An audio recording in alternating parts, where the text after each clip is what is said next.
जय हिंद दोस्तों। इस लेक्चर में हम देखने वाले हैं sine rule and cosine rule. तो दोस्तों पहले देखेंगे हम साइन रूल। साइन रूल को ही हम बोलते हैं लैमीज थ्योरम। लैमीज थ्योरम। तो जब भी तीन फोर्सेस एक ही पॉइंट पे इक्विलिब्रियम में होंगे तो हम साइन रूल या लैमीज थ्योरम यूज कर सकते हैं। जैसे कि यहां लिखा है, this theorem is used if three forces और three vector quantities at a point in equilibrium. Right, अब इसको समझने के लिए एक पॉइंट कंसीडर करते हैं हम। लेट अस से इस पॉइंट पे मेरे पास कोई एक वेक्टर क्वांटिटी है, फोर्स एक वेक्टर क्वांटिटी है ना। लेट अस से फोर्स F1, उसके बाद मेरे पास और एक फोर्स है फोर्स F2, राइट। उसके बाद मेरे पास और एक फोर्स है फोर्स F3। अब फोर्स F1, F2, F3 की मैग्नीट्यूड कुछ इस प्रकार से है एंड इनके बीच का एंगल कुछ इस प्रकार से है, जिसके कारण ये पॉइंट, जो भी पॉइंट होगा यहाँ पे, point is under equilibrium. Point is in equilibrium. अब इक्विलिब्रियम का मतलब क्या है? Summation of forces in X direction is equal 0, उसके साथ summation of forces in Y direction is equal 0। इसका मतलब है resultant of forces, resultant of all forces which is nothing but under root of summation of forces in X direction square plus summation of forces in Y direction square. ये resultant of force system 0 बन जाएगा। इसी को बोलते हैं हम equilibrium of forces. जब भी रिजल्टेंट ऑफ फोर्स सिस्टम 0 होगा तब हमेशा उसको हम बोलते हैं इक्विलिब्रियम ऑफ फोर्सेस। अब instead of this doing, that is summation of forces in X is equal 0, summation of forces in Y is equal 0 या रिजल्टेंट इज इक्वल 0, ये कैलकुलेट ना करते हुए भी हम यहाँ पे अगर ये इक्विलिब्रियम में है तो हम डायरेक्टली लैमीज थ्योरम यूज कर सकते हैं। तो लैमीज थ्योरम बोलता है कोई भी force divided by sine of angle between other two forces, ये रेशियो हमेशा कांस्टेंट होता है। ये रेशियो हमेशा कांस्टेंट होता है। अब थीटा क्या होगा? Theta is opposite angle, opposite angle of F, of force F.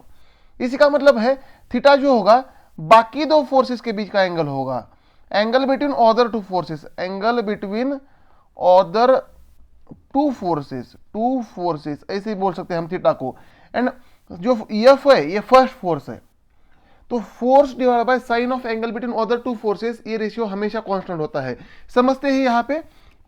Let us से जो फोर्स F1 है उसके सामने का एंगल ये होगा, मतलब angle between F2 and F3 होगा।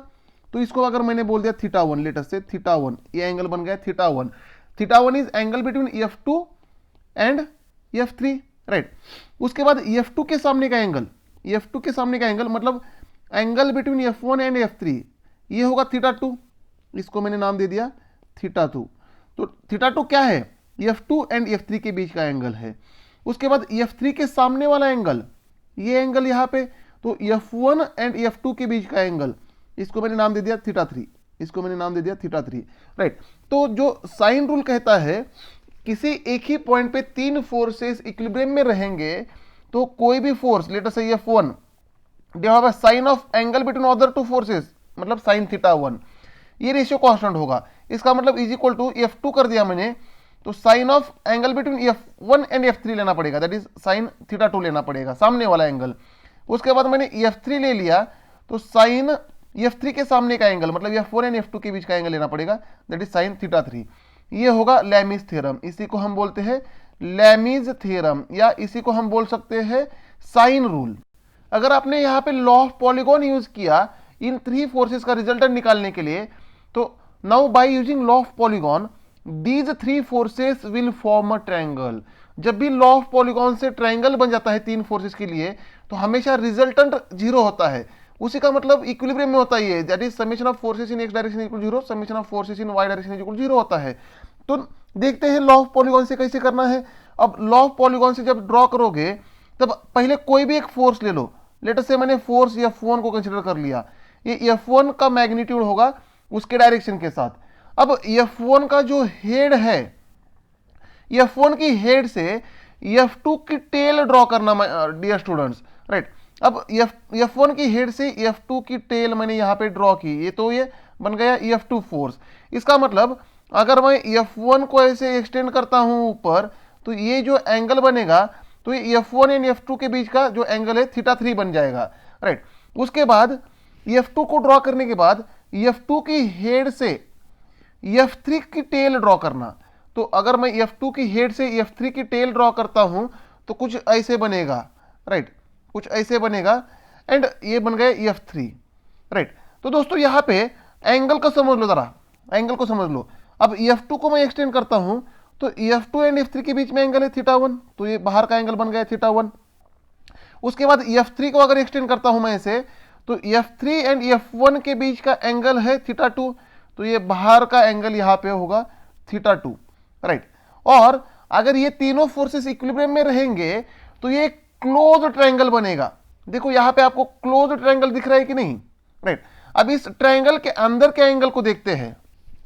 लेट अस से F1 के सामने वाला एंगल, इसको मैंने बोल दिया α1, लेट अस से मैंने इसको बोल दिया α1।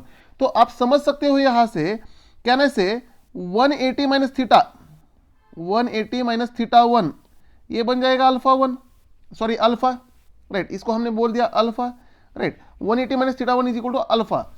अब F2 के सामने वाले एंगल को मैंने बोल दिया लेट अस से बीटा, लेट अस से बीटा।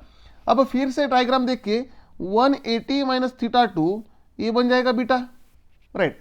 अब मैंने F3 के सामने वाले एंगल को बोल दिया गामा, तो गामा क्या बनेगा, gamma is equal to, gamma क्या बनेगा दोस्तों, 180 माइनस θ3 बनेगा कि नहीं। यहाँ पे समझ सकते हो ये पूरी स्ट्रेट लाइन 180 डिग्री होती है, 180 minus θ3 is equal to gamma, simple trigonometry है, राइट। यहाँ पे हमने ये एंगल निकाल लिए और अपने पास हमें एक रिलेशन मालूम है, साइन रिलेशन मालूम है। Sine 180 minus theta, sine 180 minus theta हमेशा होता है sine theta, sine 180 minus theta is equal to sine theta. ये रिलेशन याद रखना, उसके हिसाब से अब हम लैमिस थ्योरम फिर से एक बार लिखेंगे। तो यहाँ पे साइन θ1 की जगह मैं साइन 180 माइनस θ1 लिख सकता हूँ, साइन θ2 की जगह साइन 180 माइनस θ2, साइन θ3 की जगह साइन 180 माइनस θ3 लिख सकता हूँ मैं यहाँ पे। तो लैमिस थ्योरम कैसे बनेगा दोस्तों, F1 divide by sine 180 minus θ1 is equal to F2 divided by sine 180 minus θ2 is equal to F3 divided by sine 180 minus θ3। इस प्रकार भी हम लिख सकते हैं। अब बस यहीं पे साइन 180 माइनस θ1 ये बन जाएगा साइन अल्फा, तो यहाँ पे बन जाएगा F1 divide by sine alpha is equal to F2 divide by sine 180 minus θ2 है बीटा, तो ये बन जाएगा sine beta is equal to F3 divide by 180 minus θ3 है अल्फा, तो ये बन जाएगा sine alpha, sorry gamma, it is gamma, sine gamma, right. तो लैमिस थ्योरम बना F1 divide by sine alpha is equal to F2 divide by sine beta is equal to F3 divide by sine gamma. तो दोस्तों यहाँ पे आप समझ सकते हो θ1 प्लस θ2 प्लस θ3 ये एडिशन आती है 360 डिग्री, राइट। ये पूरा एक सर्कल है कि नहीं, एक पूरा एक सर्कल है।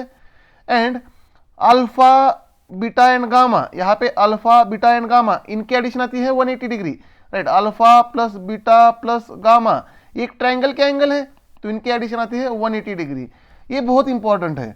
तो मान लो आपके पास एक ट्रायंगल दे रखा है, इसे क्लोज ट्रायंगल होगा, एंड लेटर से इस ट्रायंगल की साइड्स दे रखी है। लेटर से इसको मैंने ए साइड बोल दिया, इसको बी साइड बोल दिया, इसको सी साइड बोल दिया। और जो एंगल्स है मैंने ए के सामने वाले एंगल को मैंने बोल दिया θ1, बी के सामने वाले एंगल को बोल दिया मैंने θ2, एंड सी के सामने वाले एंगल को बोल दिया मैंने एंगल θ3, राइट। ये अपने पास एंगल्स है, राइट। अब ये ट्रायंगल, जैसे कि ये ट्रायंगल है तो इसके लिए हम साइन रूल यूज कर सकते हैं। तो साइन रूल के हिसाब से कोई भी एक साइड लेटर से a divide by sine of angle between other two sides that is sine θ1 बनेगा। ये रेशियो हमेशा कांस्टेंट होता है, is equal to b divide by sine θ2 बनेगा, is equal to c divided by sine θ3 बनेगा, क्योंकि θ3 ए and B के बीच का एंगल है। तो कोई भी साइड इज इक्वल टू कोई भी side divide by sine of angle between other two sides, ये रेशियो कांस्टेंट होता है, राइट। ये हमेशा सेम रेशियो बनेगा, राइट। इसी को हमने बोल दिया साइन रूल, या इसी को हमने बोल दिया लैमिस थ्योरम, यही होता है लैमिस थ्योरम।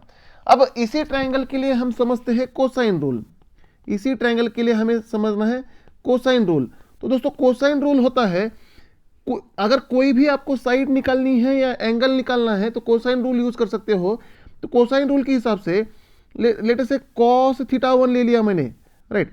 अगर मैंने कॉस θ1 ले लिया तो उसकी वैल्यू होती है जो एडजेसेंट θ1 के एडजेसेंट साइड है उनको स्क्वायर करके ऐड करो, उनमें से सब्सट्रैक्ट करो अपोजिट साइड का square divided by twice of product of adjacent side. अब लिखता हूं, देखो मैं यहाँ पे cos theta one is equal to B square plus C square minus A square divide by twice B C, ये हो गया cos थीटा वन। उसी प्रकार से अगर मैं cos थीटा टू लिखता हूं, cos theta two is equal to, देखो थीटा टू अगर लोगे, थीटा टू के एडजेसेंट ए एंड सी है, अपोजिट बी है, राइट, तो यहां लिखते हो आप a square plus C square minus b square divide by twice a C.